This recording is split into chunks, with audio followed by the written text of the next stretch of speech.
मध्य प्रदेश के छात्रों के लिए एक बड़ा और भविष्य निर्माण संबंधी फैसला सामने आया है जो तकनीकी शिक्षा और उच्च शिक्षा में प्रवेश के रास्तों को पूरी तरह से बदल सकता है। राजीव गांधी प्रौद्योगिक विश्वविद्यालय यानी आरजीपीवी की एकेडमिक काउंसिल की हाल ही में गुरुवार को हुई महत्वपूर्ण बैठक में यह निर्णय लिया गया है कि अब 10वीं के बाद किए गए डिप्लोमा कोर्स को 12वीं कक्षा के समकक्ष मान्यता दी जाएगी। यह फैसला उन छात्रों के लिए किसी वरदान से कम नहीं जिन्होंने 10वीं के बाद डिप्लोमा कोर्स किया है और उच्च शिक्षा या प्रोफेशनल कोर्स जैसे इंजीनियरिंग, एमबीए और अन्य क्षेत्रों में आगे बढ़ने की योजना बनाई है। पहले डिप्लोमा धारकों को अक्सर यह समस्या आती थी कि उन्हें 12वीं कक्षा के समकक्ष योग्यता मान्यता प्राप्त नहीं थी, जिससे उन्हें उच्च शिक्षा में प्रवेश और नौकरी की योग्यताओं में कई बाधाओं का सामना करना पड़ता था। इस निर्णय के बाद यह लंबित बाधाएं काफी हद तक समाप्त हो जाएंगी, जिससे छात्रों के लिए नए अवसर खुलेंगे और उनकी आगे की पढ़ाई और करियर योजनाएं सरल और स्पष्ट हो जाएंगी। बैठक में केवल डिप्लोमा को मान्यता देने का ही फैसला नहीं लिया गया, बल्कि तकनीकी शिक्षा की गुणवत्ता सुधारने और शोध को बढ़ावा देने के लिए कई महत्वपूर्ण प्रस्तावों को भी मंजूरी दी गई।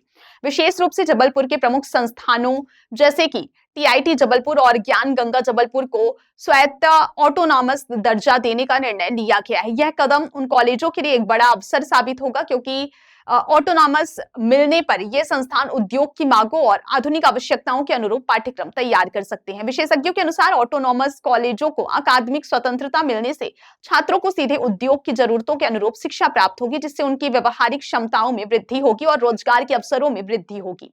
यह कदम छात्रों को केवल सैद्धांतिक ज्ञान ही नहीं देगा, बल्कि उन्हें व्यवहारिक अनुभव और कौशल के साथ तैयार करेगा, जो आज की प्रतिस्पर्धी और बदलते रोजगार बाजार में अत्यंत आवश्यक है।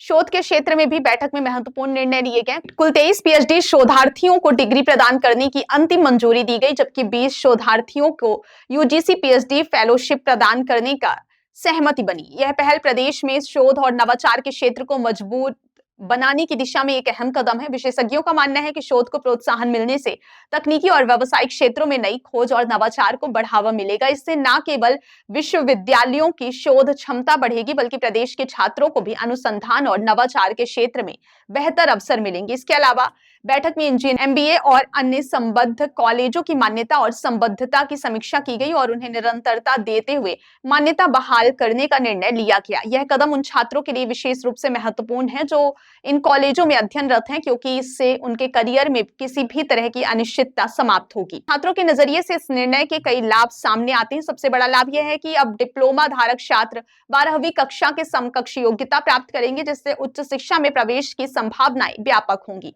इसके अलावा कई सरकारी और निजी नौकरियों में पात्रता हासिल करना सरल हो जाएगा, क्योंकि कई भर्तियों में 12वीं कक्षा की योग्यता अनिवार्य होती है। ऑटोनॉमस कॉलेजों को उद्योग आधारित सिलेबस लागू करने की अनुमति मिलने से छात्रों को पढ़ाई के साथ साथ व्यवहारिक कौशल विकसित करने का अवसर भी मिलेगा। इससे उन्हें नौकरी के लिए तैयार होने में मदद मिलेगी और उनके रोजगार के अवसर बढ़ेंगे। पीएचडी डिग्री और फेलोशिप से शोध संस्कृत को मजबूती मिलेगी और प्रदेश में तकनीकी नवाचार को भी बढ़ावा मिलेगा। यह निर्णय मध्य प्रदेश के तकनीकी शिक्षा क्षेत्र में एक नया अध्याय खोलने वाला है। डिप्लोमा धारकों को 12वीं कक्षा के समकक्ष योग्यता मिलने से उन्हें उच्च शिक्षा और रोजगार के अवसरों में लाभ मिलेगा। ऑटोनॉमस कॉलेज उद्योग आधारित सिलेबस लागू करके छात्रों को व्यवहारिक अनुभव देंगे। पीएचडी और फेलोशिप से शोध और नवाचार को बढ़ावा मिलेगा।